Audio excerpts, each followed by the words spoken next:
Alright, I want to talk about what's happening with Sony. First, it was the closure of Bluepoint. Now it's no porting their AAA titles, like single player games, to PC, and now it's dynamic pricing in the EU. So the dynamic pricing situation is happening in the EU, in other regions also. They've been doing, this is coming from Vice, they've been doing this since November of 2025. It started out with 50 games and 30 regions to 150 games and 68 regions that includes Sony's own AAA titles.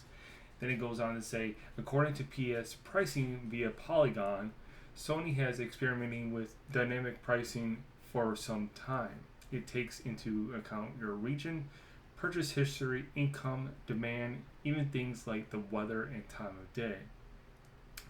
It then delivers you a discount that may be higher or lower than your store's offering for your buddy. Multiple Sony exclusives were tested alongside key third party games with PS pricing discovering of 5% to 12% in the discounted range. These experiences are expected to continue, although they haven't hit the US and Japan as yet, as restrictions could be tighter there right now. It's currently being tested in 68 regions around the world. Um, I really don't understand this idea and notion to gain more money when people are hurting for money right now and like things are pretty tough. And now the thing that may bring them some kind of joy may have a different price every single day. I mean, it's bad enough that my subscriptions, at least in the US, seems like they go up every 6 months, whether it's $2 here, 50 cents there, $1.50 there. And it's a never ending cycle with subscriptions going up. Now we got to worry about dynamic pricing in other regions. I don't think they're going to touch the US and the Japan as of yet, and I really don't think it's going to come this way. But with Sony, they're very unpredictable company right now, and I really, really do not know their strategy behind this. In all honesty, I think this is just hurting them in the long run. But that's just my honest opinion, because I understand it's a lot older titles and some newer, but you're not. They haven't. I don't think they're gonna do it with like Wolverine or Ghost of Yote or stuff like that. I really don't think they're gonna do that with those, just because if one day Wolverine comes out and it's regular price, and then next day it's $10 up higher, and then the following Friday it's $10 cheaper, people are not gonna buy your games anymore. They're just not. And I think this is only gonna hurt Sony even more. And as far as the whole PC not shipping their AAA titles like their single player games like Ghost of Yote, Wolverine, they're not going to PC port, even though Ghost of Yote was close to being ported to PC, from my understanding. This is coming from Bloomberg. The shift in strategy may be due to recent PlayStation games not selling well on PC and concerns that releasing games on PC risk damage the console's brand and hurting sales of the PlayStation 5. I looked up the numbers for some of these games as far as like when they got ported over to PC. Horizon Zero Dawn made 170 million. God of War made 150 million. Days Gone made 108. Spider-Man 2, Spider-Man Remastered was made 116 mil. And I was kind of curious of like their release window, how long it takes them to port over a PC or a PlayStation 2 PC, and they say it's only um, about a year to two. At least that's what the whole Spider-Man 2 taking up about 15 months. Yeah, so about 2 years almost. Um, I just, I think in all honesty, I think the reason why they pulled out is because they're worried about Xbox. Xbox is supposed to allegedly, and from their um, or, press conference and what they've been touting lately is that their news console is going to play regular Xbox games and PC games, like your Steam games.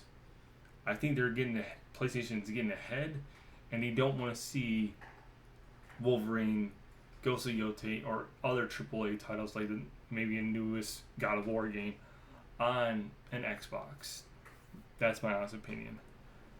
Because as much as they think they're losing money on these PC ports, I actually think they're still making money from the units sold, how much they're making. I honestly think they're, because the cost of like basically porting a PC game, like the cost of it, the Spider-Man 2 reported them cost almost under $5 million to port it over to PC, and it made, well, I don't know how much the latest one made, but the older one made 116 million. They're still making money. I think the reason why they did that is because of Xbox. And the thing is, I really do think this is the downfall of PlayStation. This is my honest opinion. I mean, you got bluepoint closing. You had the PC port. They're not doing no more. Which, in all honesty, I think they waited too long for the PC port. They waited 1 to 2 years, if not longer, to some of these ports. And the hype's over for that game. Usually, if it's not released within the 6 months period to a PC, the hype's gone. So, them waiting a year, 2 years, if not longer, it just hurts the game and it hurts Sony as a brand. But they don't want to see their games on Xbox. And with them, like I said, closing Bluepoint, the dynamic pricing, no more doing their PC ports, which is just exclusive at PlayStation, whether it's Ghost of Yotei, Wolverine, a God of War game, a newest Spider-Man game. It will never go to PC. But like Marathon, Marvel's Token, those kind of games, they're multi-platform, they're a multiplayer game. They need to be on multiple platforms to succeed. I really don't know. And I'm a Sony fan. I really do like Sony, but it just like, with all these things just piling up, it's hard to be a fan anymore of Sony. If I had a PC, I would totally go full PC. But unfortunately, I do not have $2,000 to drop on a pre-build. I think I've seen them as low as $1,500 to $1,800 at Costco, but those are going up quick. I mean, they're going up fast. So like the one that they have abundance of is like the $2,000 to, I've seen them go as high as almost $35 at Costco, the pre-builds. But you're getting a lot with them. But I really do think this is, to just be honest, if I got a feeling that Xbox is going to come out swinging at Summerfest, and they're going to reveal something, it's going to go along with their 25 years of being Xbox, and it's going to like change the way you look at maybe gaming in the future, or just Microsoft in general. And I think it's going to be so much so that Sony's going to not know what to do. Nintendo, I'm not really worried about. Nintendo is a brand that is very niche, and they've been doing fine. Nintendo will always do fine. You'll never see a Super Mario. You'll never see any of those games Pokemon, any of that on like a PC or an Xbox or any of that. So they're fine. They'll always be fine. Their units are always going to sell. Their consoles are always going to sell. They're perfectly fine. They're not worried about Xbox. They're not worried about Sony. That's a company that I am always fascinated with because they're not worried about anybody else. They're not worried about PC, Xbox,